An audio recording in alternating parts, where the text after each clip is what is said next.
Hi everyone, it's time for the weekly video and I'm at this strange angle because I have some things to share this week. It's been quite a good week, including this wonderful t-shirt, which I hope you can see.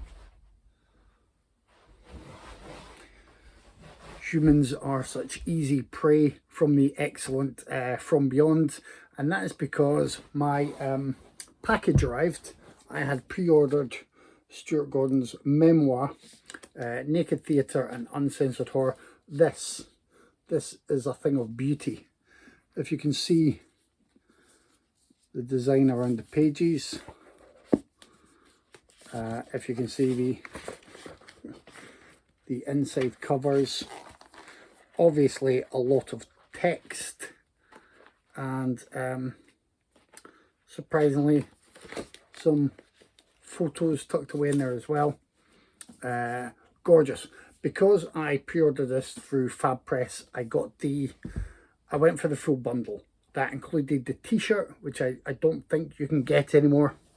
I've got a little reagent fluid bookmark, a set, there we go, Tales from the Gordon Grimoire, which has a variety of H.P. Lovecraft, and I think some, it's got The Black Cat, at least by Edgar Allan Poe, but it's got The Dreams in the Witch House, Dagon, The Pit and the Pendulum, From Beyond, Herbert West, Reanimator, obviously.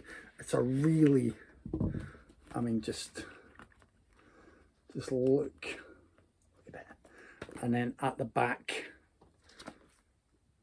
movies and episodes that it inspired. Dreams in the Witch House being of particular note for something that's coming up in the near future. Stay tuned for that. So as well as that, so bookmark this book, lovely selection of illustrations, which are mainly the book and the Tales from the Grimoire designs, different things. I don't want it all sticking together, but it's lovely, so I'm keeping those in there. And of course the Stuart Gordon calendar for 2024. Let's work random. So there you go, that's one. Robot Jocks is there. Fortress, I think the first page might have been Reanimator. Oh, I'm not going to show Castle Freak in case there's some nudity. King of the Ants, Space Truckers is in there. Yeah, it's got Reanimator, From Beyond, Dogs, Pit and the Pendulum. Stuck is also there, Dagon. Really nice. I'm really happy with that. I was a big fan of Stuart Gordon, still am. But I was a huge fan of Stuart Gordon and was lucky enough to meet him. I went to see Reanimator, the musical, when it was in Edinburgh. I think I wrote a piece about it in my blog. There was some communication happened with the company, who said, as I didn't realise, Stuart Gordon was there every night. I believe he was looking after the lighting, or maybe the lighting and sound. So I messaged, at the time I was writing for Flick Feast, oh, is there any chance he would be up for an interview while he's in town? I can put something together and I'll also promote the show a little bit more. And yeah, that happened, and it was a great memory in my life. It was before I had a decent smartphone. There are no photos commemorating that. It took me ages to type up the interview. I'll post a link in the description. I'm really proud of that interview with Stuart Gordon. I was really starstruck and enjoying the moment. I think I was with him for seemed to be about an hour. It may not have been that long. There were one or two times where I think I stumbled slightly, or I phrased things in a way that I definitely made him bristle at least once, but I wasn't intending to. I'd compared the works of The Asylum to some of the works from Bert I. Gordon, aka Mr. Big. He didn't like that, but he did think, I believe, that I was on about the mockbusters when I was actually on about creature features having, been a staple through the years. And Mr. Big was dealing with the special effects that he had to hand to make these creature features, and the Asylum nowadays, when they make their creature features, it's a similar principle, and the template is there, but they're using the CGI, which isn't always the best CGI. So anyway, we got around that, and I gave him an Edinburgh University hoodie that I picked up at a shop for him as a gift. He kindly signed a couple of my discs, so you know, I'll never get rid of my DVD of King of the Ants or Reanimator. They are signed by him, and it was lovely. And as I said, I'll put the link below. So it was really nice to get that. I'm looking forward to reading that.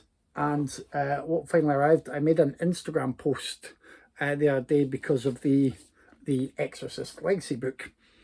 And I was jokingly saying, if anyone has a copy of Mark Kermode's book on the Exorcist, I will accept donations, because it seemed to be going for about £80–90, and it's quite a slim volume.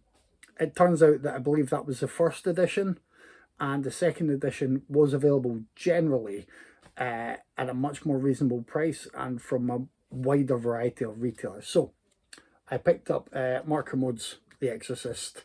It's supposed to be a damn good read, obviously. I'm surprised I haven't read it before now. Very few people are as obsessed with The Exorcist as Mark Kermode, so I look forward to that. Those are the pickups. There have been quite a lot of movies watched this week, but the highlights are Talk to Me. Talk to Me actually does live up to the hype. It's a really, really great horror movie. Yeah, I'm pleased with that. I'll be doing a full review for my blog. Again, the Linktree links will be in the description, and my blog is there. But it is nice when something actually lives up to the hype, and that one really did. And also, I finally, there we go. I finally broke into my Michael J. Murphy box set, and I watched Torment. Torment was an experience. I quite enjoyed it. You know, his movies are micro budget affairs, and he's working with very limited means, and there is definitely a charm there, and there's an ambition that I wouldn't say he matches that ambition with the execution of his material, but he certainly gives it his all, and that's admirable. It never feels sloppy or lazy. There are points where you can spot boom mics, or even his reflection in the mirror, or if he wasn't doing the filming, whoever's doing the filming. And the acting is a bit all over the place. But yeah, I can't say I dislike Torment, and I'm looking forward to making my way through the rest of the box set over time. And it will take time, because we are coming towards October, where I get busier with lots and lots of horror movies, so there'll be more there.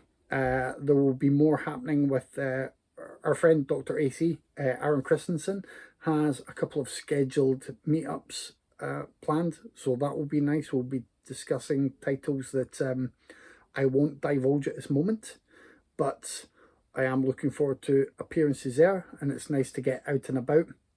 And also, this week on the podcast, we are covering The Fits, which was picked by Dave, and Light of Day, a Paul Schrader movie starring Michael J. Fox, Joan Jett, and Gina Rollins, picked by Harry from Death by DVD.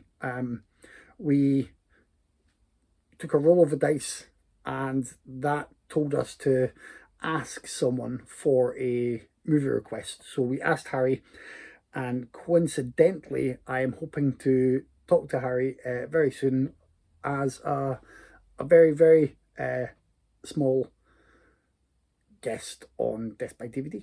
I think very, very small appearance. Maybe I can talk him into doing more. I don't know, we'll see. We chat quite a lot, and it's good fun. I really enjoyed Death by DVD. Dawn of the Dead, the podcaster, came out with, she's on 2 shows today. One I'm midway through, she's talking about Creepshow 2, and the other one she's on the, I think it's the Creepy and Geeky podcast, discussing the Blade trilogy, so that will be a fun listen. And God, I'm losing track of so many other people that I listen to already, but hopefully you'll know who you are, and there's still a lot there to enjoy. In my ears, in front of my eyes, Strays is now on iTunes as well, and wherever you buy on-demand options. I would recommend that you avoid it. It's pretty terrible. If you didn't listen to the podcast, you may not have heard me try to explain how terrible it is. There are a few laughs tucked away in there, but not nearly enough as there should be. It's not good. I don't recommend Strays. So that's it. I hope you tune in this week coming. I hope you enjoyed last week's episode. We certainly enjoyed sending Dave into a spin with our deliberate confusion of Bucharest and Budapest, and we'll see what we can do to him next week. Until then.